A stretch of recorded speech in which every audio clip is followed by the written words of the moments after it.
राधे राधे साथियों, मैं मनोज सिंह राव स्वागत करता हूं अपना एक न्यू एजुकेशनल वीडियो में, जो कि होने वाला है पूरा पीआईक्यू सॉल्यूशन के ऊपर। ठीक है। तो गैस बहुत टाइम बाद मिल रहे हैं, बहुत टाइम बाद एक बार नए सेम में जाएगी, फोर्थ सेम में BSc fourth same PCM group math है ना। बहुत टाइम बाद पीआईक्यू सॉल्यूशन डाल रहा हूँ, लेकिन वैसे अभी टाइम हो ही गया है पीआईक्यू सॉल्यूशन वगैरह डालने का। तो उसके बाद आज हम बात करेंगे, क्योंकि गाइज हमारा क्या है 21 तारीख को 21 मई को किसका पेपर है, केमिस्ट्री का पेपर है। तो उसके लिए मैं सबसे पहले यहाँ का केमिस्ट्री का पीआईक्यू सॉल्यूशन डाल देता हूँ। देन उसके बाद जिस हिसाब से पेपर होते रहेंगे उस हिसाब से बाकी फिजिक्स मैथ से फिर जो माइनर सब्जेक्ट हैं उसके पीआईक्यूज आते रहेंगे। उसके लिए क्षमा चाहता हूँ, क्योंकि इस बीच में कोई भी प्रॉपर वीडियो डाल नहीं पाया किसी भी सब्जेक्ट से रिलेटेड, उसमें इंपॉर्टेंट वीडियोज़ वगैरह। उसके लिए बहुत बहुत क्षमा चाहता हूँ। और अभी हम सीधे स्टार्ट करते हैं, जैसे हर बार करते आए हैं पीआईक्यू सॉल्यूशन हर बार लेके आता हूँ मैं। और जो गाइज अभी तक चैनल पर नए हो, प्लीज़ चैनल को सब्सक्राइब कर देना, क्योंकि मुझे मोटिवेशन आएगा कि मैं हाँ यार और अच्छा करूँ। क्योंकि बीच में टाइम तो नहीं हो पाया था, मैं और प्रॉपर वीडियो डाल नहीं पाया था, चाहे किसी से भी रिलेटेड क्यों ना हो। क्योंकि गाइज पिछले 6-7 जितने भी महीने हो रहे हैं, थोड़ा अप्स डाउन चल रहे हैं, अप एंड डाउन चल रहे हैं, उनको छोड़ो। बाकी हम आप यहाँ पेपर की बात करते हैं, आगे पीआईक्यू सॉल्यूशन की बात करते हैं। बाकी देखते हैं फिर, और बने रहिए लास्ट तक, क्योंकि आपको बहुत मज़ा आएगा। और सारे अच्छे क्वेश्चन ही हैं, थोड़ा मैंने ऐसा ना आंसर सारे लेंदी लिखे हैं, ठीक है, ताकि आपको पि- इ- इतना सारा नहीं लिखना होता है। जैसे 6 मार्क्स का क्वेश्चन ना मैंने बहुत सारा लिखा है, इतना नहीं लिखा है कि मैंने यार वो करना है, लेकिन इतना है कि आप उतना जितना याद करोगे उसमें से जितना कम याद रहेगा उतना तो अपनी कॉपी में लिखोगे ना आप। इसलिए ज़्यादा आंसर को लॉन्ग लिखना ज़रूरी है, क्योंकि बाद में सब याद तो नहीं रहता ना, जितना याद रहेगा उतना तो लिखोगे, तो कम से कम 2-3 पन्नों का तो लिख पाओगे 6 मार्क्स वाले में। तो जितना लिखोगे उतना सटीक लिखोगे, गफ नहीं मारना किसी भी चीज़ में, ठीक है। तो बाकी ऐसा हम आपको बताएगा कि पीआई के सॉल्यूशन हम स्टार्ट कैसे करते हैं। अ, तो आपको पता होगा कि किसी भी पेपर में 2 सेक्शन होते हैं, सेक्शन ए और सेक्शन बी। सेक्शन ए में आपको 8 क्वेश्चन दिए रहेंगे। 8 क्वेश्चन में से आपको कोई एनी 5 क्वेश्चन अटैम्प्ट करने होंगे, और पर क्वेश्चन आपका 6 मार्क्स होगा। और सेक्शन बी में आपके लॉन्ग में, उसमें आपके 5 क्वेश्चन होंगे, और 5 में से आपको 3 क्वेश्चन अटैम्प्ट करने होंगे, ठीक हो गया। तो अब वो टोटल 15 मार्क्स का पर क्वेश्चन होता है। और वहाँ 45 के आपके लॉन्ग वाले हो गए, और 30 के आपके शॉर्ट वाले हो गए, यानी 75 का पेपर आता है, ठीक हो गया। और 25 का आपका इंटरनल होता है, वो बाकी बात हो, वो इंटरनल हो गए हैं सारे, सबके अच्छे ही गए होंगे, तो कमेंट में बता देना कैसा रहा। तो बाकी गाइस हम आगे बढ़ते हैं। तो सेक्शन ए का जो पहला क्वेश्चन है और पहले यूनिट का ही है, explain the Arrhenius and Bronsted Lowry concept of acids and bases with suitable examples. ठीक है। तो वैसे हर बार की तरह मैं क्वेश्चन पढ़ लूँगा, उसके बाद आंसर आपको दिखाने के लिए पॉज कर दूँगा मैं यहाँ पे, आप पॉज करके लिख सकते हैं उसको, थोड़ी देर के लिए वेट करूँगा मैं, क्योंकि अगर मैं इतना ज़्यादा पढ़ने में लगा बहुत लेंथी वीडियो बन जाएगी और आप लोगों को मज़ा भी नहीं आएगा, क्योंकि कम से कम ये 50 पन्नों का तो है ही।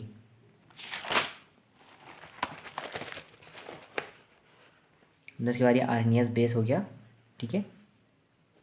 पॉज करके आप रुक करके देख सकते हैं आराम से। इसकी एप्लीकेशन और लिमिटेशन, ये एप्लीकेशन और लिमिटेशन मैंने इसमें शॉर्ट में लिखा है, किसी इसके अंदर का नहीं लिखा मैंने प्रॉपर, क्योंकि 6 मार्क्स का है और 3 मार्क्स का आर्नियस है और 3 मार्क्स का ब्रॉन्स्टेड भी है ना, इतना नहीं लिखना है उसमें, ठीक ठीक है। ये आपका ब्रॉन्स्टेड लॉरी कॉन्सेप्ट इंटरनल में भी आया था आपका ये।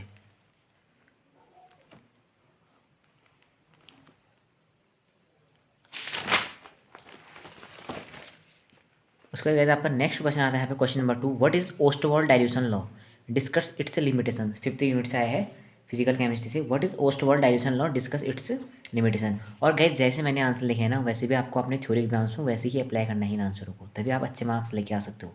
अब लेकिन सबका अलग अलग तरीका होता है अपना, लेकिन फिर भी मैं बताने की कोशिश कर रहा हूँ कि जिस हिसाब से मैंने लिखा है उस हिसाब से अगर आप भी अप्लाई करते हो तो बहुत अच्छा रहेगा। बाकी आप आराम से पॉज करके रुक करके देख सकते हैं, यहाँ पे तो आयोनाइजेशन है, पूरा दिख नहीं रहा होगा आयोनाइजेशन, इट डिसोसिएट्स, ठीक है। पॉज करके रुक कर आराम से देख सकते हैं आप। अगर मैं इतना समझाने पे चले जाऊँगा ना तो बहुत लंबी वीडियो बन जाएगी, और इतना देखना कितना मज़ा नहीं आता।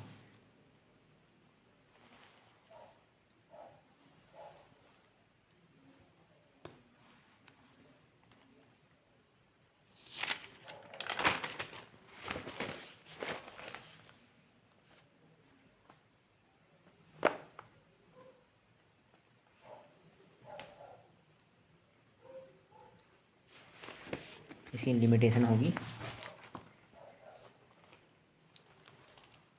इसके बाद नेक्स्ट क्वेश्चन आता है, define Pearson's hard and soft acid base HSAB theory.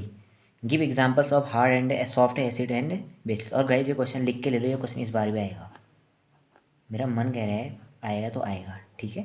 तो ध्यान रख लेना, इसकी मैं 100% गारंटी देता हूँ कि क्वेश्चन दोबारा से रिपीट होगा तो होगा। इसको अच्छे से देख लेना और जैसे मैंने कर रखा है वैसे ही करना है आपको भी, ठीक है। हो सकता है मैंने थोड़ा ज़्यादा लेंदी लिख रखा है, आप इसको और शॉर्ट कर सकते हो।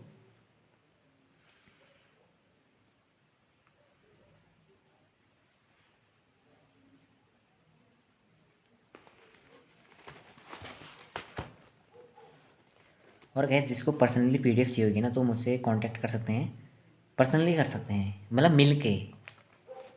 अगर वो मुझे कॉल वगैरह करने की कोशिश करेगा तो कुछ नहीं लग पाएगा।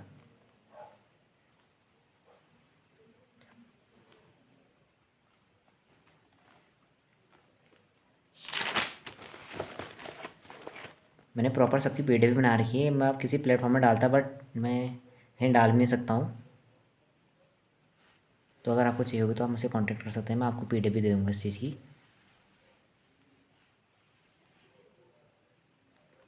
बाकी पीडीएफ की ज़रूरत ही क्या है जब मैं आपको प्रॉपर वो करके दे रहा हूँ ना। नेक्स्ट क्वेश्चन आता है गैस, फोर्थ क्वेश्चन है, discuss the lanthanide contraction and it's consequences. तो गैस बहुत इंपॉर्टेंट क्वेश्चन है, लगभग हम 11 से पढ़ते आ रहे हैं लेंथेनाइट कॉन्ट्रैक्शन के बारे में, है ना। तो सारी चीज़ें मे भी 11th 12th से मे भी जहाँ से, लेकिन पढ़ते आ रहे हैं, मतलब बचपन से ही पढ़ते आ रहे हैं इन चीज़ों को, ठीक है। तो सारी चीज़ें आपको पता ही होंगी। तो ये लेंथेनाइट कॉन्ट्रैक्शन की मैंने 2 डेफिनेशन लिखी है, एक ऊपर एक नीचे, आपको जो सूटेबल लगती है वो वाला अप्लाई करिए। अगर आपको दोनों टाइम मिलता है तो दोनों लिख लीजिए, है ना। आप वर्क को कैसे प्रेजेंट करते हो, काम कैसे दिखाते हो कॉपी में, वो एग्जामिनर को पता नहीं है ना कि आप कितने टैलेंटेड हो, कितने क्या हो। वो तो वही देखेगा जो कॉपी में लिखा रहेगा, ठीक है। तो आप कॉपी में इतने अच्छे से प्रेजेंट करने ना देख, तो आपके नंबर बहुत अच्छे आएंगे। कभी आपने गौर करा होगा जो बहुत ज़्यादा आता है, जिसको कभी इतने कम मार्क्स लिखा आता है, जिसको ज़्यादा थोड़ा बहुत नहीं आता लेकिन हाँ उसको लिखने का तरीका अच्छा आता है, तो उससे ज़्यादा मार्क्स लेके आता है, वो अच्छे मार्क्स लेके आता है, ठीक है। तो वही होता है कि आपको एग्जामिनर आपको खुद सामने नहीं बैठा है आपके वो, उसको ये नहीं पता कि आप कितना पढ़ते हो, क्या हो क्या नहीं हो, ठीक है। आपकी कॉपी चेक करेगा, बाकी कुछ नहीं, ठीक हो गया। ये क्वेश्चन तो यहाँ पे फिनिश होता है। नेक्स्ट क्वेश्चन है क्वेश्चन नंबर 5। ये न्यूमेरिकल गाइस, इससे रिलेटेड एक और न्यूमेरिकल तैयार कर लेना आपने उसमें से 5th यूनिट से, और एक दो न्यूमेरिकल और तैयार कर लेना, ठीक है। 5th क्वेश्चन है the specific conductance of a 0.01 mole solution of an electrolyte is 1.5 into 10⁻³ siemens per centimetre, siemens per centimetre. Calculate its equivalent conductance given normality is equal to molarity for a 1:1 electrolyte. तो guys बहुत अच्छा question है, important question भी है, इससे related और question भी आएंगे, ठीक है। तो एक दो क्वेश्चन की तैयारी और कर लेना, आप प्रिपरेशन कर लेना इस चीज़ की। और क्योंकि न्यूमेरिकल बेस्ड सब्जेक्ट आते हैं टाइम बचाते हैं, आपको अगर आते हैं तो बहुत अच्छी बात, टाइम बचाते हैं और जल्दी करेक्ट आंसर निकालते हैं, फुल मार्क्स में से फुल मार्क्स मिलने के चांसेस भी रहते हैं और टाइम भी बचाते हैं। Next question 6, describe the mechanism of the aldol condensation reaction and provide an example. बहुत ही अच्छा क्वेश्चन है गाइज, आप 11th sorry may be 12th से पढ़ते आ रहे हो, एल्डोल कंडेंसेशन रिएक्शन क्या होती है, उसकी मैकेनिज्म तो आप यहाँ बीएससी में पढ़ रहे होंगे, लेकिन ये मैंने प्रॉपर आंसर लिख रखा है, उसको प्रॉपर तरीके से देख सकते हैं। ऑर्गेनिक केमिस्ट्री तो सबसे बढ़िया रहती है क्योंकि अगर आपको रिएक्शन आती है तो जल्दी हो जाती हैं और टाइम नहीं लेती है ज़्यादा। तो आप केमिस्ट्री के ऊपर 3 घंटे की जगह पे 2 घंटे में ख़त्म करके बाहर आ सकते हो। होते हैं बहुत सारे टैलेंटेड लोग जो 1.5 घंटे में पे आ जाते हैं, और 75 में से मे बी 70+ तो लेके आते हैं वो, ठीक है। तो किसी को किस हिसाब से जज नहीं करना है। यहाँ पर क्या मॉलिक्यूल्स, ठीक है, एक से एग्जाम्पल भी दे दिया। नेक्स्ट क्वेश्चन आते हैं 4th यूनिट से आ रखा है ये, कार्बोक्सिलिक एसिड वाले बस उसमें से। Explain the Helmholtz-Zelensky reaction with mechanism. Explain the Helmholtz-Zelensky reaction with mechanism, हमने 12th में पढ़ लिया हुआ है। इसको HVZ रिएक्शन भी कहते हैं। कौन सी रिएक्शन? HVZ। ये कोई एक साइंटिस्ट का नाम है, ठीक है, उन्होंने रिएक्शन दी तो उनके नाम पर पड़ गया ये। इसको एक और नाम से जानते हैं हम, halogenation of carboxylic acid, RCOH, ठीक है। तो ये पूरी रिएक्शन है, इसको देख लें दोबारा, ये क्वेश्चन इस बार भी आ सकता है, मुझे लग रहे हैं चांसेस। अब मैं 100% श्योर नहीं करता हूँ लेकिन आ सकता है, कह रहा हूँ। तो आपको ये देखना पड़ेगा, इसको अच्छे से देख लेना। मैकेनिज्म आपको एक ही जरूरी नहीं कि जो मैंने कर रखा है मैकेनिज्म आप वही करो, आपको जहाँ से सूटेबल, जो जितना अच्छा लगता है, जिस बुक में जितना अच्छा दे रखा है या जो यूट्यूब वाला जितना अच्छा बता रहा है वहाँ से कर सकते हैं। बाकी मैंने जिससे बना रखा है मैंने बहुत शॉर्ट बना अच्छा बना रखा है, मतलब तो जो समझ में आ जाए। नेक्स्ट सेक्शन ए का लास्ट क्वेश्चन है, what are the different types of electrodes used in electrochemical cells, briefly describe any two. तो इलेक्ट्रोड के बारे में बताने हैं हमको उसको, ये यूनिट 6 से आ रखा है, इलेक्ट्रोकेमिस्ट्री सेकंड में से, फिजिकल केमिस्ट्री 2। तो मैंने जैसे लिख रखा है आपको वैसे बनाने हैं। जो इलेक्ट्रोड होते हैं 4 टाइप के होते हैं कॉमनली, जो हम यहाँ पढ़ रहे हैं। Gas metal ion electrode, metal metal ion electrode, metal insoluble metal salt electrodes, reduction oxidation redox electrode. ठीक है, तो हमने कई दो का जिक्र करके, मतलब जो डायग्राम वाले थे वाले नहीं करे मैंने, जिसमें डायग्राम नहीं था वाले करे हैं मैंने। ठीक है, क्योंकि मेरी आर्ट उतनी अच्छी नहीं है, मैं डायग्राम अच्छे बना ही नहीं पाता हूँ तभी।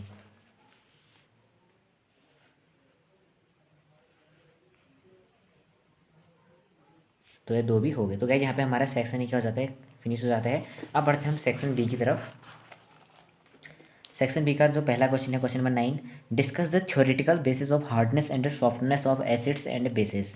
How does electronegativity influence hardness and softness. ठीक है, बहुत अच्छा क्वेश्चन है, बहुत इंपॉर्टेंट क्वेश्चन भी है। ये पहले यूनिट का ही है और इसका सॉल्यूशन आप आराम से देख सकते हैं। ये पिछले ईयर का पीआई को सॉल्यूशन है, पिछले ईयर का।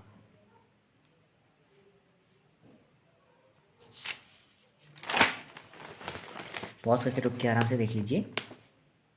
अगर कहीं पर कुछ दिक्कत आती है तो आप मुझे कमेंट में ज़रूर बता दें, यहाँ पे ये हो रहा है, यहाँ पे ये गलत हो रहा है, यहाँ पे ठीक करना था, कुछ भी मतलब। अब ऐसा तो नहीं है कि मैंने कि में भी क्या कहीं तो गलती भी करी हो सकती है ना।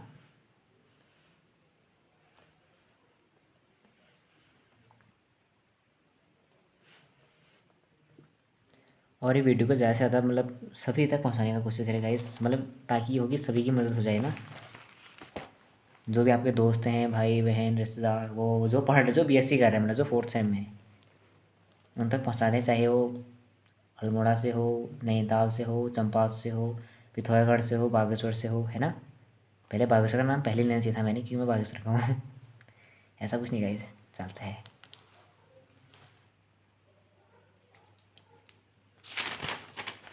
मैंने बहुत अच्छे से एक्सप्लेन कर रखा है वाला क्वेश्चन, मैंने लॉन्ग में तो और लॉन्ग अच्छे से एक्सप्लेन कर रखा है। तो आपको जैसा अच्छा लगता है वैसे करिए, लेकिन मैंने जो कर रखा है अगर उसको आप पढ़ेंगे तो आपको बहुत अच्छा लगेगा और समझ में भी आएगा। ये नहीं कि मैंने बहुत ही टफ लैंग्वेज लिख रखी है, मैंने बहुत अच्छे समझने वाली लैंग्वेज में काम कर रखा है, वर्क कर रखा है। आप देख सकते हैं आराम से। यहाँ पे स्मॉलर है, हाँ दिख नहीं रहा होगा, स्मॉलर पढ़ दे रहा हूँ मैं, स्मॉलर। और बहुत आराम से जा रहा हूँ मैं, तो पॉज करके रुक के आराम से देख लीजिए, पढ़ लीजिए, समझ लीजिए।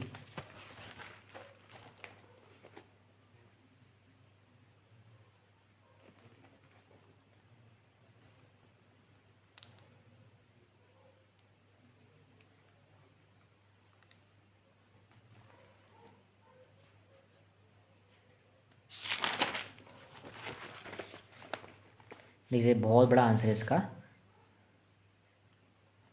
क्योंकि लॉन्ग भी है ना, और 15 मार्क्स का है, ऐसे थोड़ा 15 मार्क्स आ जाएंगे, कुछ ना कुछ तो लिखना होगा। और इजी है, ऐसा कुछ नहीं है, अगर आप पढ़ोगे ना, ऐसे समझोगे करोगे तो आप इतना लिख सकते हो, इतना कोई बड़ी बात नहीं है।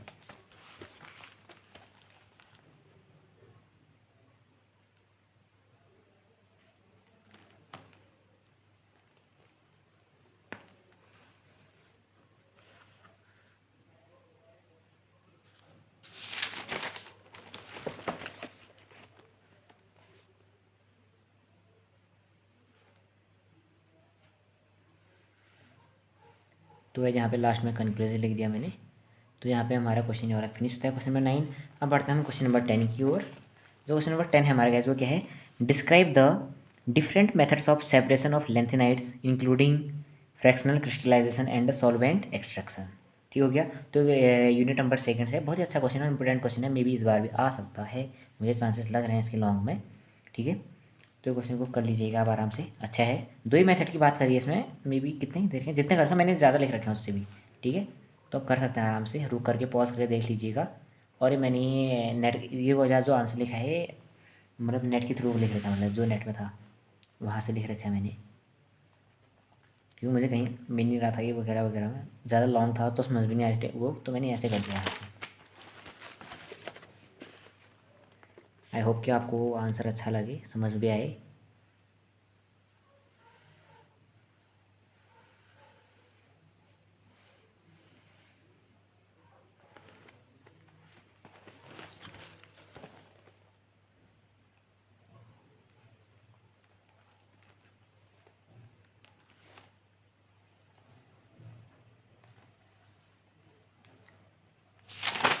तो वह यहाँ पे क्वेश्चन फिनिश हो जाता है। नेक्स्ट क्वेश्चन आता है question number 11, compare the chemical properties of aliphatic and aromatic aldehydes and ketones, discuss the Perkin and Knoevenagel condensation with mechanism. ठीक है, तो ये रिएक्शन बतानी है हमको। ये क्वेश्चन आया है, बहुत अच्छा क्वेश्चन है गाइज। अगर एक करने बैठो ना, आराम से हो जाते हैं क्वेश्चन, इनमें ज़्यादा टाइम भी नहीं लगता है। पहले मैंने कंपेयर कर दिया इन लोगों को, डिफरेंस बता दें इन दोनों के बीच में। आराम से पॉज करके रुक करके देख सकते गाइज आप।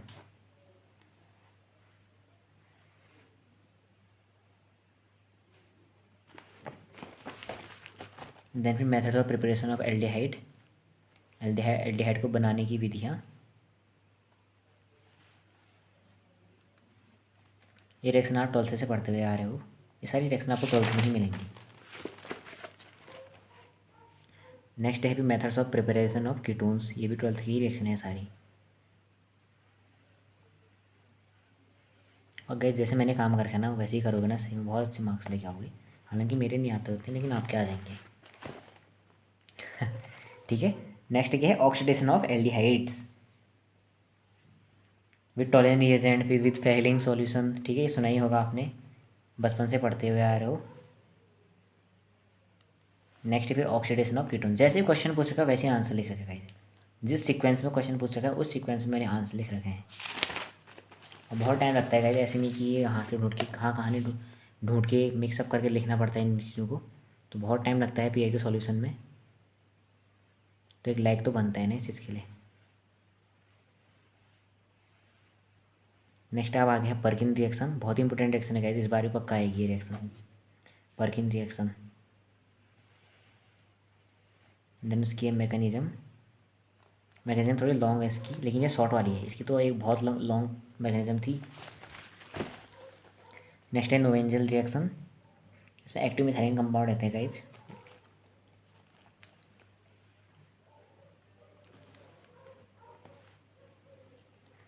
तो इसकी मैकेनिज्म होगी। ठीक है, नेक्स्ट क्वेश्चन पे आते हैं, question number 12। Explain the oxidation and reduction reactions of aldehydes and ketones including Baeyer विनेगर oxidation, comma Cannizzaro reaction and Wolff Kishner reduction. तो अगर कितना अच्छा क्वेश्चन, अगर जिसको रिएक्शन याद होंगी ना वो आराम से इस क्वेश्चन को कर सकते हैं, कोई दिक्कत नहीं इन क्वेश्चन को करने में, और जल्दी भी हो जाएंगे क्वेश्चन वाले। क्योंकि रिएक्शन है ना, रिएक्शन को याद करने में थोड़ी दिक्कत आती है, लेकिन जब काम करने वक्त होता है ना बात, तो जल्दी हो जाती है सारी चीज़ें। ठीक है, तो मैंने रिएक्शन कर रखा है, देन उसके बाद मैकेनिज्म लिख रखी है इन सब की, है ना। क्योंकि मैकेनिज्म मैंने इसलिए पूछा तो नहीं है मैकेनिज्म, लेकिन इसलिए लिखा है क्योंकि लॉन्ग में आ रखा है क्वेश्चन। शॉर्ट में आ रहता तो मैं मैकेनिज्म नहीं लिखता, मैं खाली रिएक्शन लिख कर छोड़ देता। नेक्स्ट है कैनिजारो रिएक्शन,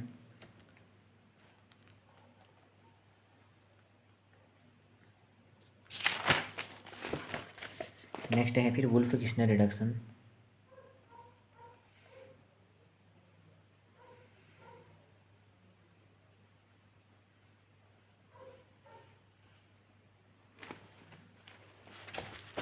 नेक्स्ट और लास्ट क्वेश्चन है, derive the Nernst equation for an electrochemical cell, explain the significance of standard electrode potential and discuss its applications. तो गाइस नस्ट इक्वेशन जो फॉर्मूला ये है, मे बी 11th में था या नहीं था मुझे याद नहीं है, लेकिन शायद 11th-12th में से एक में है नस्ट इक्वेशन। 12th में ही है शायद, 12th में ही है, 3rd चैप्टर में, सेकेंड या 3rd यूनिट में है, उसी में है, 3rd यूनिट में है। वैसे आप हमारे लिए सेकेंड हो गया क्योंकि हमारे उसमें फर्स्ट वाला हट गया था, तो सेकेंड यूनिट में है वो 12th में। तो बहुत ही अच्छा यूनिट है गाइस, ये नेक्स्ट इक्वेशन ना बहुत इंपॉर्टेंट है, कैसे प्रूव करना है, कैसे क्या करना है। अगर आपको यहाँ से समझना तो आप 12th वाली मेथड पकड़ लें, लेकिन मैंने यहाँ बहुत अच्छे उसमें कर रखा है मेथड से, तो आपको यहाँ भी समझ में आ जाएगी। और बहुत इंपॉर्टेंट क्वेश्चन है, और इस बार भी आ सकता है, पूरे चांसेस हैं, तो इसलिए बहुत अच्छे से करिएगा इसको। और सी स्टैंडर्ड हाइड्रोजन इलेक्ट्रोड भी पढ़ लेना आराम से, सी। ठीक है, और गैस वीडियो बहुत लंबी बन चुकी है, वैसे भी 19 मिनट की तो है ही है, कोई नहीं, इतना चलता है क्योंकि पीआई के सोल्यूशन में 50 पन्नों का भी तो है। अभी जब फिजिक्स के आई है जो 52 पन्नों की है वाली पीडीएफ।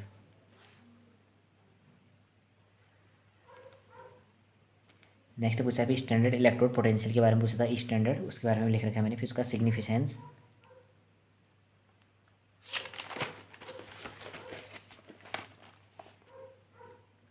देन उसके बाद फिर एप्लीकेशन वगैरह।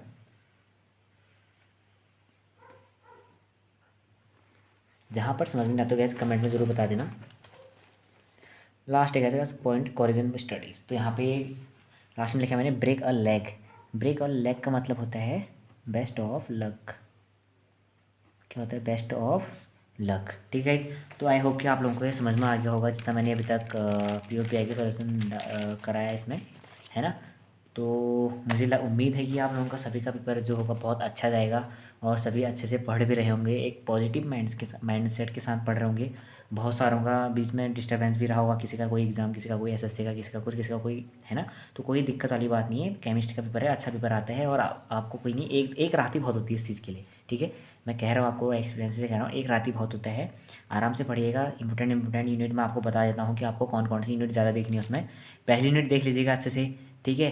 सेकंड यूनिट देख लीजिए, थर्ड, फोर्थ तो छोड़ लीजिए, मैं कह रहा हूँ अगर फोर्थ यूनिट छोड़ लीजिए, अगर आपको समझ में नहीं आ रहा तो फोर्थ यूनिट पूरी छोड़ दो, ठीक है। और फिफ्थ यूनिट देख लो, और सिक्स यूनिट मेन जैसे नेक्स्ट एक क्वेश्चन स्टैंडर्ड इलेक्ट्रोड, है ना, और इलेक्ट्रोड के बारे में ज़्यादा देख लो, मतलब, और स्टैंडर्ड हाइजीन इलेक्ट्रोड, इन तीन टॉपिक देख लो उनमें से, सिक्स यूनिट में से।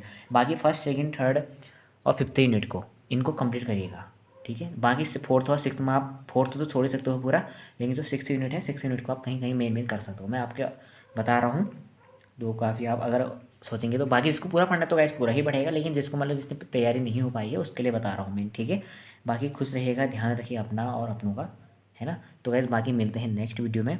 और अभी तक अगर आपने लाइक नहीं कर रखा है तो लाइक कर दीजिए यार, और अपने दोस्तों को शेयर कर दो जो आपके पढ़ रहे हैं, आपके मित्र इधर उधर अदर यूनिवर्सिटी या कहीं से भी पढ़ रहे हैं, अगर उनका केमिस्ट्री पेपर आने वाला है तो उनको ये वीडियोज़ भेज दो, तो बहुत मेहरबानी रहेगी मेरे लिए आप लोगों के द्वारा, और आप लोगों की उन लोगों के द्वारा, है ना।